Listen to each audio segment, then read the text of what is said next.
Les règles TVA en matière de e-commerce, le paquet e-commerce applicable aux transactions B2C, donc il s'agit de toutes les ventes à des particuliers ou des non-assujettis, entreront en vigueur dans un mois maintenant, le 1er juillet 2021, avec 6 mois de retard pour permettre aux entreprises d'appréhender et de se mettre en conformité avec ce nouveau corpus de règles. Ces nouvelles règles ont pour objectif de lutter contre la fraude à la TVA, mais également de simplifier les obligations administratives et fiscales des opérateurs.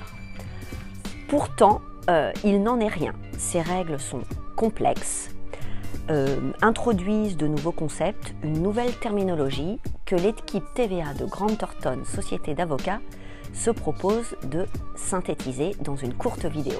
À compter du 1er juillet 2021, les plateformes deviendront redevables lorsqu'elles faciliteront les ventes qui ont lieu par leur intermédiaire.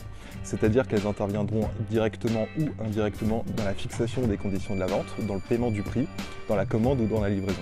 Ces nouveaux cas de redevabilité reposent sur la fiction de l'acheteur-revendeur, c'est-à-dire qu'il y aura une première vente B2B entre le vendeur initial et la plateforme, et une deuxième vente qui pourra être soit une vente domestique, soit une vente à distance, soit une vente à distance de biens importés entre la plateforme et le client personne physique. Pour les ventes à distance intracommunautaires, lorsque le vendeur n'est pas établi dans l'Union européenne mais que les biens se trouvent déjà dans l'Union européenne, les plateformes deviendront redevables de la TVA dans l'État membre de destination.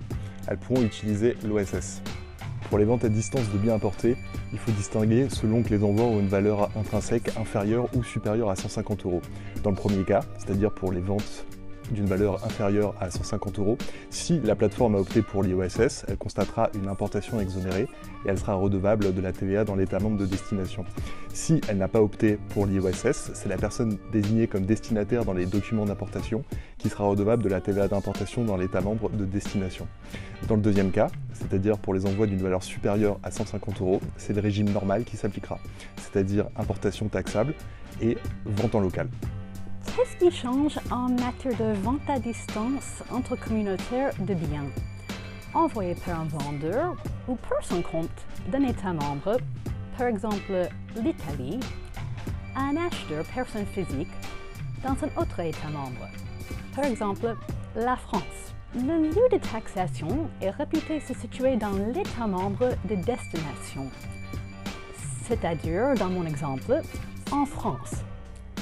Si le vendeur est établi dans un seul et unique État membre, et s'il dépasse un seuil annuel global de 10 000 € net, nouveau seuil qui prend en compte toutes ces ventes à distance entre communautaires. La taxation dans l'État membre de destination implique un numéro de TVA ou le recours au guichet unique. À compter du 1er juillet 2021, un nouveau régime entrera en vigueur dans le cadre du paquet e-commerce, le régime des ventes à distance de biens importés. Ce qu'il faut entendre par vente à distance de biens importés, c'est l'hypothèse dans laquelle un fournisseur, établi ou non dans l'Union européenne, vend un bien en provenance d'un État hors de l'Union européenne à un particulier qui se situe dans l'Union européenne. C'est l'exemple de l'achat d'un vêtement via une plateforme en ligne ou un réseau social à un particulier français, par exemple, lorsque ce vêtement est en provenance de Chine. Dans le cadre de ce régime, une vente à distance sera taxable en France dans 3 hypothèses. La première, lorsque les biens importés dans un autre État membre de l'Union européenne ont pour destination finale la France.